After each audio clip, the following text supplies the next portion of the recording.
When they say the silence is deafening, you feel it here, and that's a real thing. That was Ethan Woodham, and that's what we're doing here. We're sharing our stories to those who want to listen. I see there's 2,000 people, just so you guys know, the speakers, we got 2,000 people listening to us right now, which is a beautiful thing. So we thank you from the bottom of our hearts. A couple of, housekeeping things of what we're going to do a little bit later on. At 8:36, I believe is the time, we will ask that everybody go outside and make so much noise.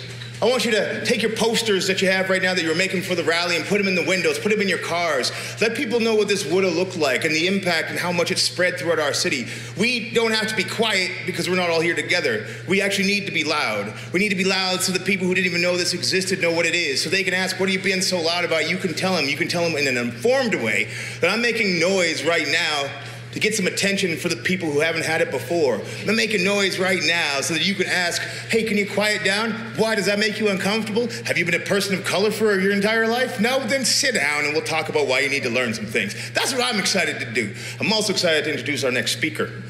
Her name's April Eve. She's a founding member of the Stolen Sisters and Brothers Awareness Movement. She's a social justice movement raising awareness on the human rights and crisis of missing, murdered, and exploited Indigenous people. She's coming to the stage to share her story, and I've heard wonderful things about it, and I'm excited to learn. April, I see you over here. Come on, yes.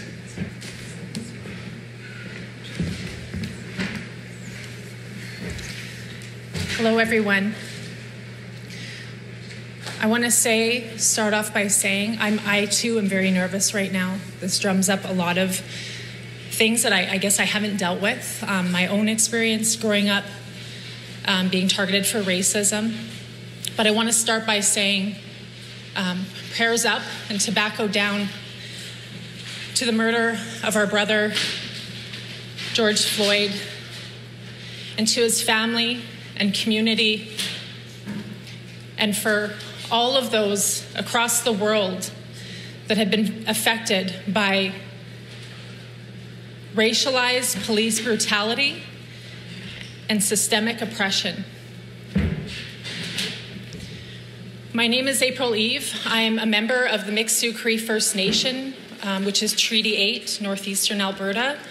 I'm one of many grassroots advocates here in Edmonton. Like my Black and Indigenous brothers and sisters, I myself am no stranger to racism and violence. It was about a year ago, I had arrived at work one morning and I had a few extra minutes to spare, so I decided to treat myself to a rare hot breakfast. I approached the counter of the food vendor, went to place my order, and out of nowhere, a woman who had been sitting in the food court at a table came up and she leaned against the counter and accused me of butting in line. She was Munyao Esqueo, a white woman, someone I'd never met before. I was initially surprised by her accusation because I like to pride myself on being a very polite person. So I turned to her and I said, "Excuse me, there was no one here." And that's when she raised her voice and said, "You squaw, you fucking squaw. I'm going to knock your fucking head off." And she repeatedly, at the top of her lungs, called me a squaw, "You fucking squaw," over and over again in this food court. And I was shocked by this. I was humiliated and confused, I couldn't believe what was happening. But I stood my ground. I stood my ground and I turned to her and I said, "I don't know who you are or what you're going through, but you have no right to talk to me like that." You know, as an Indigenous woman, I believe that that word, that particular racial slur, squaw, is incredibly hateful and extremely violent because it has direct ties to the genocide of my people. Now, I've learned a lot from that experience. I filed a police report against her.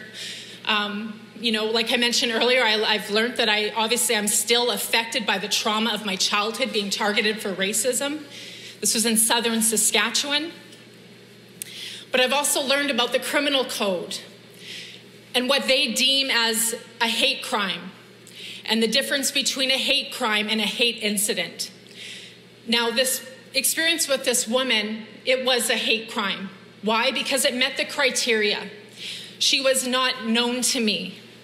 She called me a racial slur, and she threatened me with violence. Now, this woman is still at large. Who knows, what else she's done, how many other people she's harmed, but she was very comfortable saying that to me. And I'm very grateful to the teachings I've had from my elders and community members, because if I had been the April Eve of 10, 15 years ago, I may have reacted very differently. And it would have been me that would have been arrested, right? So part of what I wanted to share with you is something I brought here today, and I'm just going to grab it.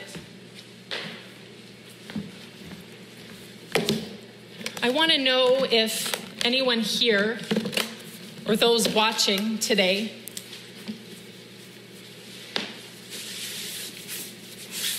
knows what this is. A Confederate flag. Yes. How does it make you feel? How does it make you feel when you see one of these proudly displayed in Edmonton and other parts of our country? What does it represent to you? A symbol of patriotism? An act of rebellion? No.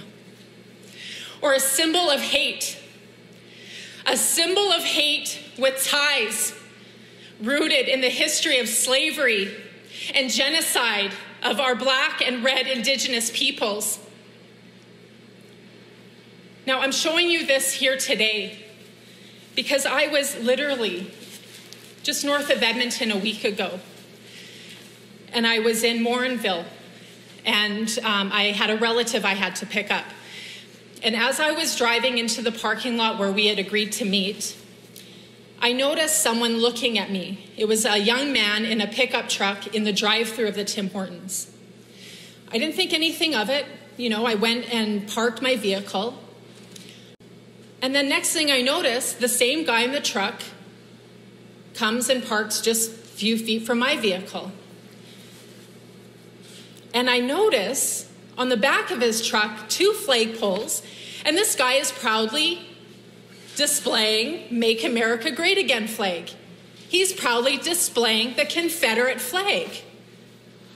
And I'm like, what the, I couldn't believe it. And I sat there and I pretended not to notice. I was there by myself. My vehicle has an eagle feather and Indigenous decals on the side. That's most likely an Indigenous person's vehicle. And I don't know if that's why he was looking, but he sat there for a while, ended up driving away. And I have to be honest with you, I consider myself a strong woman, but I was incredibly unnerved by the sight of this. I've known since I was a child what this flag represents to many people. And I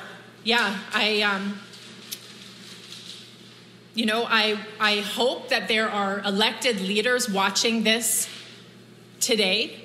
And I want to challenge you to introduce in legislation a law that would ban symbols of hatred like this flag when given the opportunity. When are we going to stop tolerating symbols of hatred like this? When are we going to stop? I myself am guilty of it. I just sat there. I said nothing. I did nothing. I don't know. It's complicated. I I don't know. I'm shocked to this day that there are people in this country that are not aware of the human rights crisis facing Indigenous peoples.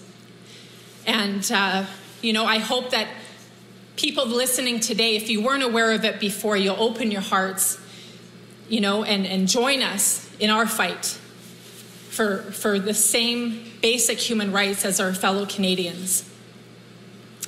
I think we have an opportunity to make change and find ways to live together so that, like, my children don't have to grow up and feel uncomfortable when they see one of these because it's legislation. It's not allowed. So with that said, I would like to, put this flag to rest. And I'm going to ask my friend Sonia to come up and assist me.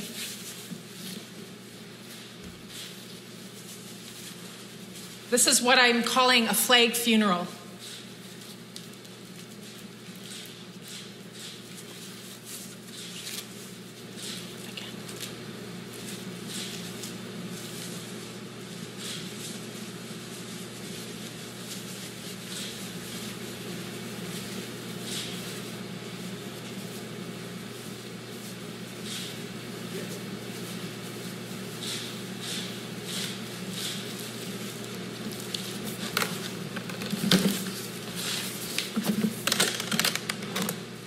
Thank you to all my relations.